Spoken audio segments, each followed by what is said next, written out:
ಚಿತ್ರದುರ್ಗದ ಸರ್ಕಾರಿ ಬಸ್ ನಿಲ್ದಾಣದಲ್ಲಿ ಸೋಮವಾರ ತಡರಾತ್ರಿ ಬಸ್ ಸಿಗದ ಹಿನ್ನೆಲೆ ಪ್ರಯಾಣಿಕರು ಅಸಮಾಧಾನ ವ್ಯಕ್ತಪಡಿಸಿದ್ದಾರೆ. ಇನ್ನು ಸೋಮವಾರ ತಡರಾತ್ರಿ 2 ಗಂಟೆಗೆ ಘಟನೆ ನಡೆದಿದ್ದು, ಶಿವಮೊಗ್ಗ, ದಾವಣಗೆರೆ, ಬೆಂಗಳೂರು, ಹುಬ್ಬಳ್ಳಿ ಸೇರಿದಂತೆ ನಾನಾ ಭಾಗಗಳಿಗೆ ತೆರಳಲು ಪ್ರಯಾಣಿಕರು ಗಂಟೆಗಟ್ಟಲೆ ಕಾದು ಕುಳಿತಿದ್ದರು. ಇನ್ನು ಬೆರಳೆಣಿಕೆಯಷ್ಟು ಬಸ್ಗಳು ಮಾತ್ರ ಬರುತ್ತಿದ್ದು, ಅವು ಕೂಡ ಭರ್ತಿಯಾಗಿ ಬರುತ್ತಿದ್ದು, ಗಂಟೆಗಟ್ಟಲೆ ಕಾದ ಪ್ರಯಾಣಿಕರು ರೊಚ್ಚಿಗೆದ್ದಿದ್ದರು. ಇನ್ನು ಬಸ್ ಸಿಗದ ಹಿನ್ನೆಲೆ ತಮ್ಮ ಊರುಗಳಿಗೆ ಹೋಗಲಾರದೆ ಪ್ರಯಾಣಿಕರು ಆಕ್ರೋಶ ವ್ಯಕ್ತಪಡಿಸಿದ್ದಾರೆ. ಸುಮಾರು 500ಕ್ಕೂ ಹೆಚ್ಚು ಪ್ರಯಾಣಿಕರು ಬಸ್ಗಾಗಿ ಕಾಯುತ್ತಿದ್ದು, ಬಸ್ ಸಿಗುತ್ತಿಲ್ಲ. ಡಿಪೋ ಮ್ಯಾನೇಜರ್ ಉಡಾಫೆ ಮಾಡುತ್ತಿದ್ದು, ಕರೆಗೆ ರೆಸ್ಪಾನ್ಸ್ ಮಾಡುತ್ತಿಲ್ಲ. ಇನ್ನು ಯಾವ ಹೆಣ್ಣು ಮಕ್ಕಳು ಕೂಡ ಬಸ್ ಫ್ರೀ ಕೇಳಿಲ್ಲ. 50 ರೂಪಾಯಿ ಹೆಚ್ಚಾದರೂ ಕೊಡುತ್ತೇವೆ, ಬಸ್ ಕೊಡಿ. ಬೆಂಗಳೂರಿಗೆ ಹೋಗುವುದು ತಡವಾದರೆ ಕೆಲಸದಿಂದ ತೆಗೆದುಹಾಕುತ್ತಾರೆ. ಪುಟ್ಟ ಮಕ್ಕಳನ್ನು ಕರೆದುಕೊಂಡು ಬಂದಿದ್ದು, ರಾಜಧಾನಿಗೆ ಹೋಗಲು ಬಸ್ ಸಿಗುತ್ತಿಲ್ಲ. ಹೆಚ್ಚುವರಿ ಬಸ್ಗಳನ್ನು ಕೇಳುತ್ತಿದ್ದು, ಡಿಪೋ ಮ್ಯಾನೇಜರ್ ಸ್ಪಂದಿಸುತ್ತಿಲ್ಲ. ಇನ್ನು ನಮಗೆ ಗ್ಯಾರಂಟಿ ಕಾರ್ಡ್ ಬೇಡ, ಹೆಣ್ಣು ಮಕ್ಕಳ ಬಸ್ ಚಾರ್ಜ್ ಕೊಡುತ್ತೇವೆ, ಹೆಚ್ಚುವರಿ ಬಸ್ಗಳನ್ನು ಬಿಡಲಿ ಎಂದು ಪ್ರಯಾಣಿಕರು ಆಕ್ರೋಶ ವ್ಯಕ್ತಪಡಿಸಿದ್ದು ಕಂಡುಬಂದಿತು. ಪಬ್ಲಿಕ್ ಇದೀವಿ, ನಾವು ಹೆಂಗೆ ಹೋಗ್ಬೇಕು ಬೆಂಗಳೂರಿಗೆ? ಡಿಪೋ ಮ್ಯಾನೇಜರ್ ಅಂತೀರಾ? ಡಿಪೋ ಮ್ಯಾನೇಜರ್ ಫೋನ್ ನಮಗೆ ರಿಸೀವ್ ಮಾಡ್ತಾರಲ್ಲ, ಅವ್ರು ಹೇಳ್ತಾರೆ, ಇಲ್ಲಿ ಇರ್ತಕ್ಕಂಥ ಅಧಿಕಾರಿ ಹೇಳ್ತಾರೆ, ನಮಗೆ ಗೊತ್ತಿಲ್ಲ, ನೀವು ಡಿಪೋ ಮ್ಯಾನೇಜರ್ಗೆ ಫೋನ್ ಮಾಡ್ರಿ ಅಂತಾರೆ. ಫೋನ್ ಎತ್ತಲ್ಲ ಅವರು. ನೀವು ಎಷ್ಟೊತ್ತು ಕಾಯ್ಕಿಡ್ದು? ರಾತ್ರಿ 10 ಗಂಟೆಯಿಂದ ಕಾಯ್ತಾ ಇದೀವಿ ನಾವು.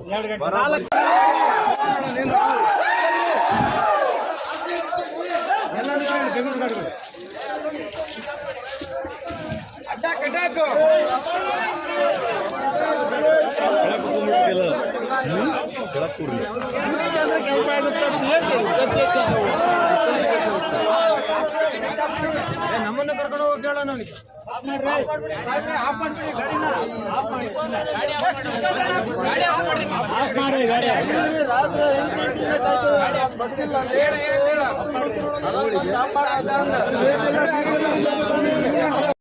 ಚಿಕ್ಕಮ್ಮ 500 ಜನ ಇದ್ದಾರೆ ಇವಾಗ. 10 ಬಸ್ ಬೇಕು ಇವಾಗ. ಇನ್ನೊಂದು ಅರ್ಧ ಗಂಟೆ ಹೋದ್ರೆ 10 ಬಸ್ ಬೇಕು. ಏನ್ ಮಾಡ್ಬೇಕು? ಎಮರ್ಜೆನ್ಸಿ ಇದ್ದರು ಇರ್ತಾರೆ. ಕೊಡ್ಲಿ, ಫ್ರೀ ಕೊಡ್ಲಿ, ವಯಸ್ಸಾದವ್ರಿಗೆ ಕೊಡ್ಲಿ, ಅಂಗವಿಕಲರಿಗೆ ಕೊಡ್ಲಿ. ಡಿಪೋ ಮ್ಯಾನೇಜರ್ದು ಉಡಾಸೆ. ಡಿಪೋ ಮ್ಯಾನೇಜರ್ ಫೋನ್ ಎತ್ತಲ್ಲ. ಡಿಪೋ ಮ್ಯಾನೇಜರ್ ರೆಸ್ಪಾನ್ಸ್ ಮಾಡ್ತಾ ಇಲ್ಲ. 10 ಜನ, 15 ಜನ, 20 ಜನ, 100 ಜನ, 500 ಜನ ಇದ್ದಾರೆ ಇವಾಗೆಲ್ಲ ಹೋಗಾರ. ಯಾ ಹೆಣ್ಮಕ್ಳು ಕೇಳಿದಾರೆ ಅದ್ರ ಒಬ್ಬರದ್ದು ಹೇಳಿ. ನಾವು ಫ್ರೀ ಬೇಡ, ಏನ್ ಬೇಡ, ನಮಗೆ ಬಸ್ ಬೇಕು ಅಷ್ಟೇ. 50 ರೂಪಾಯಿ ಎಷ್ಟಾದ್ರೂ ಪರವಾಗಿಲ್ಲ, ನಮಗೆ ಬಸ್ ಬೇಕು ಹೋಗಕ್ಕೆ ಅಷ್ಟೇ. ಏನು 1 ಅವರಿಂದ ಕಾಯ್ತಾ ಇದೀವಿ, 2 ಅವರಿಂದ ಕಾಯ್ತಾ ಇದ್ದಾರೆ.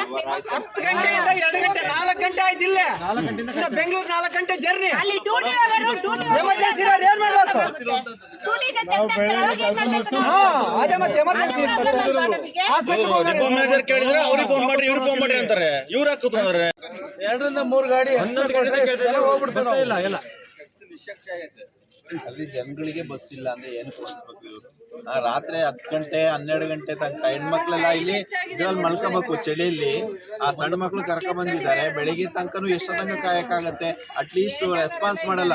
ಅವ್ರಿಗೆ ಡಿಪೋ ಮ್ಯಾನೇಜರಿಗೆ ಹೇಳಿದ್ರೆ ಫೋನ್ ಎತ್ತಲ್ಲ. ಅದು ಎತ್ತಿದ್ರೆ ನೋಡೋಣ ಆಯ್ಕೆ ಉತ್ತರ ಕೊಡ್ತಾರೆ. ಇಲ್ಲಿ ಇಷ್ಟೊಂದು ಜನ ಇದ್ದಾರೆ ಅಂದ್ರು ಬಸ್ಸಿಗೆ ಹೋಗಕ್ಕಾಗಲ್ಲ ಅಂದ್ರೆ ಡಿಸ್ಟಿಕ್ ಲೆವೆಲ್ ಅಲ್ಲಿ ಬಂದು ನಿಂತಿದೀವಿ. ಯಾವ್ದೋ ಹಳ್ಳಿಗಾಡಲ್ಲಿ ನಿಂತಿದೀವ, ಯಾವ್ದೋ ಹಳ್ಳಿ ಕುಗ್ರಾಮದಲ್ಲಿ ನಿಂತಿದ್ರೆ ಎಲ್ಲ ಬಸ್ ಕಳ್ಸಕ್ಕಾಗಲ್ಲ ಅನ್ಬೋದು. ಇಲ್ಲಿಂದ ರಾಜಧಾನಿಗೆ ಹೋಗಕ್ಕೆ ಬಸ್ ಇಲ್ಲ ಅಂತಂದ್ರೆ ರಾಜ್ಯದಲ್ಲಿ ಇನ್ನೆಂಗ್ ನಡೆಸ್ತಿದಾರ ನಮಗಂತೂ ಅರ್ಥ ಆಗ್ತಿಲ್ಲಪ್ಪ. ಕಾಯ್ತಿದೀವಿ. ಈ ಟೈಮ್ ಇರೋದು ರಾತ್ರಿ 2 ಗಂಟೆ. ಡ್ಯೂಟಿಗೆ ಹೋಗೋರು ಇರ್ತಾರೆ ಬೆಳಿಗ್ಗೆ ಆದ ತಕ್ಷಣ. ಕೊಡ್ತೀವಿ, ಬಸ್ ಬೇಕು ನಮ್ಗೆ. ಎಮರ್ಜೆನ್ಸಿ ಐತೆ, ನಾವು ಆಸ್ಪತ್ರೆಗೆ ಹೋಗ್ಬೇಕು. ನಮಗೆ ಗ್ಯಾರಂಟಿ ಕಾರ್ಡ್ ಬೇಡ, ನಾವು ದುಡ್ಡು ಕೊಡ್ತೀವಿ, ಹೆಣ್ಮಕ್ಳು ಚಾರ್ಜ್ ಕೊಡ್ತೀವಿ. ನಮಗೆ ಬಸ್ ಬೇಕು ಇವಾಗ, ನಮಗೆ ಬಸ್ ಬೇಕು.